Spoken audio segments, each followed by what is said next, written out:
क्या आपने कभी सुना है कि कोई कुत्ता किसी अपराध स्थल पर लीड डिटेक्टिव बन जाए? अलबामा में ठीक ऐसा ही हो रहा है। पिछले एक साल में एक परिवार का पालतू कुत्ता घर ऐसी चीजें लेकर आ रहा है जिनकी किसी ने कल्पना भी नहीं की थी। इंसानी हड्डियां, एक बार नहीं, दो बार नहीं, बल्कि चार अलग अलग मौकों पर। हर बार हुई इस खोज ने छोटे से समुदाय को हिलाकर रख दिया और जांचकर्ताओं को हैरान कर दिया। सब कुछ तब शुरू हुआ जब वह कुत्ता आंगन में एक खोपड़ी लेकर आया। पहले तो पड़ोसियों को लगा कि शायद यह किसी जानवर की पुरानी हड्डी होगी, लेकिन जांच में पुष्टि हुई कि वह इंसान की थी। इसके बाद और हड्डियां मिलती चली गईं।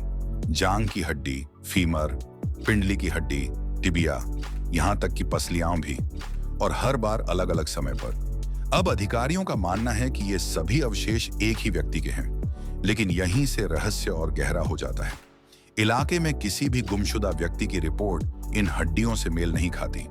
इसका मतलब यह हो सकता है कि किसी की हत्या कर दी गई, शरीर के टुकड़े कर दिए गए और उसे इस तरह ठिकाने लगा दिया गया कि किसी को पता तक नहीं चला कि वह इंसान गायब है। फॉरेंसिक विशेषज्ञ इस पहेली को जोड़ने में लगे हैं। डीएनए की जांच की जा रही है और उसे राष्ट्रीय डेटाबेस से मिलाया जा रहा है। वहीं इलाके के लोग बेचैन हैं और सवाल कर रहे हैं, ये व्यक्ति कौन था, उसकी मौत कैसे हुई और उसका शव ऐसी जगह क्यों छोड़ा गया जहां एक परिवार का कुत्ता बार बार उसे खींचकर घर ले आता रहा। कुछ लोगों का मानना है कि यह किसी पुराने, भुला दिए गए कातिल का काम हो सकता है। दूसरों को लगता है कि ये अवशेष किसी सालों पुराने कोल्ड केस से जुड़े हो सकते हैं।